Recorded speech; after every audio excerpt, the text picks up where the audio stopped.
the Puma dive. He's hit it high! Has he hit it well enough? Gone in the deep!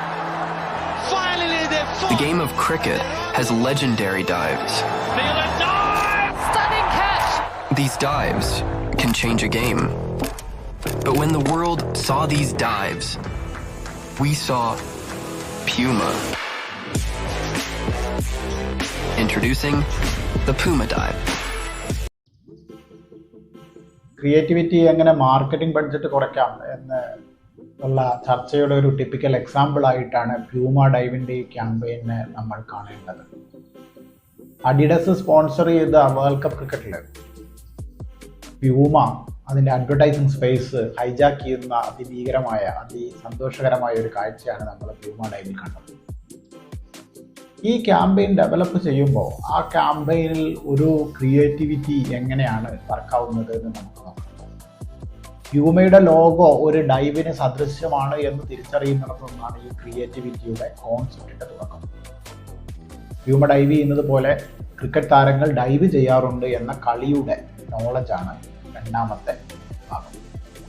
ബ്രാൻഡിനെ അറിഞ്ഞു, നമ്മൾ ചെയ്യാൻ പോകുന്ന പ്രൊഡക്റ്റിനെ അറിഞ്ഞു, എൻ്റെ ഓഡിയൻസിനെ കൃത്യമായി അറിഞ്ഞു. ഓരോ കളിക്കാരനും പലവട്ടം പലതവണ അങ്ങനെ എല്ലാം കൂടി 1000-ലേറെ തവണ കളിക്കാർ ഒരു ലോകകപ്പിൽ ഡൈവ് ചെയ്യുമെന്നും ആ ഓരോ ഡൈവിലും ഒരു പ്രേക്ഷകന്, ഒരു കളി ആസ്വാദകന് അത് ഫോട്ടോ എടുത്ത് അവരുടെ ഇൻസ്റ്റാഗ്രാമിലോ പോസ്റ്റ് ചെയ്യാമെന്നും അങ്ങനെ പോസ്റ്റ് ചെയ്യുന്ന ഒരു പോസ്റ്റിനെ AI അൽഗോരിതംസ് യൂസ് ചെയ്ത് എത്ര ശതമാനം പ്യൂമ ഡൈവിനോട് സാദൃശ്യപ്പെടുന്നുണ്ട് എന്ന് കണ്ടെത്താമെന്നും തിരിച്ചറിയാനുള്ള ഒരു ടെക്നോളജിക്കൽ നോളജാണ് ഈ ക്യാമ്പയിൻ്റെ മൂന്നാമത്തെ ഭാഗം. We all know that we weren't the official sponsors for the Cricket World Cup. But once we coined the term Puma Dive, we didn't just hijack the World Cup. We changed the game forever. Be it international cricket, Premier League cricket, women's cricket, or even street cricket for that matter. Now, wherever you see a dive, it will be a Puma Dive in any game. Because once you see it, you can't unsee it. So in the 48 games of the World Cup, with at least 100 dives happening in every game, we gave fans over 5,000 Puma dives they could claim as their own.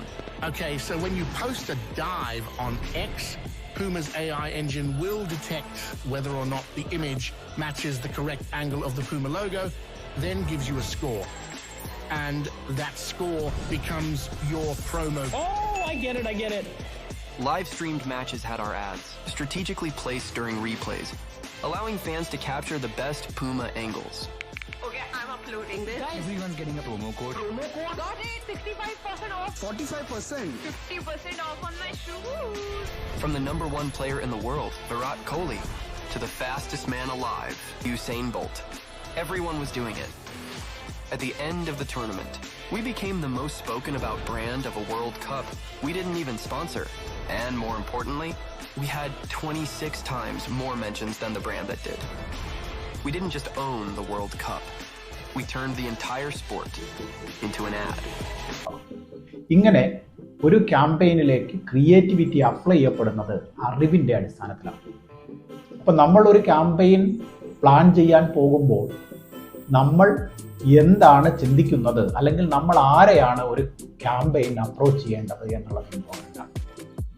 നമ്മളൊരു graphic ഡിസൈനറെ അല്ലെങ്കിൽ ഒരു സാധാരണ ഏജൻസിയെ നിങ്ങൾ approach ചെയ്യുമ്പോൾ അവിടെ ഒരു visual കൊണ്ടുവരികയും ഒരു ക്രിയേറ്റീവ് ഉണ്ടാക്കുകയും ആ ക്രിയേറ്റീവാണ് ഒരു ക്യാമ്പയിൻ എന്ന് തെറ്റിദ്ധരിക്കുകയും ചെയ്യുന്ന ഒരവസ്ഥ.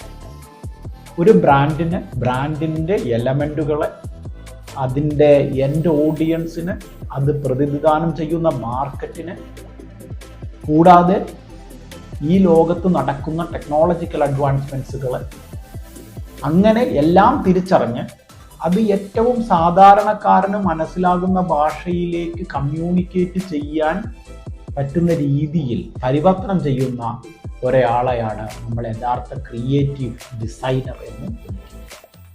ഇത്തരത്തിൽ ക്രിയേറ്റീവ് ഡിസൈനുകളെ ഡെവലപ്പ് ചെയ്യാൻ ഉപയോഗിക്കുന്ന മെട്രിക്സുകളൊക്കെ കൃത്യമായ ബ്രാൻഡിങ്ങിൻ്റെയും മനഃശാസ്ത്രപരമായും ഉള്ള എലമെൻറ്റുകൾ ഉപയോഗിക്കുക.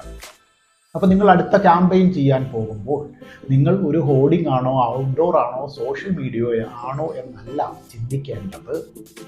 നിങ്ങൾ ചിന്തിക്കേണ്ടത് നിങ്ങളുടെ പ്രൊഡക്റ്റും നിങ്ങളുടെ എൻഡ് ഓഡിയൻസും എവിടെയുണ്ട് എന്നതും അവരോട് എത്തരത്തിൽ കമ്മ്യൂണിക്കേറ്റ് ചെയ്യാം എന്നുള്ളത് മാത്രമാണ്.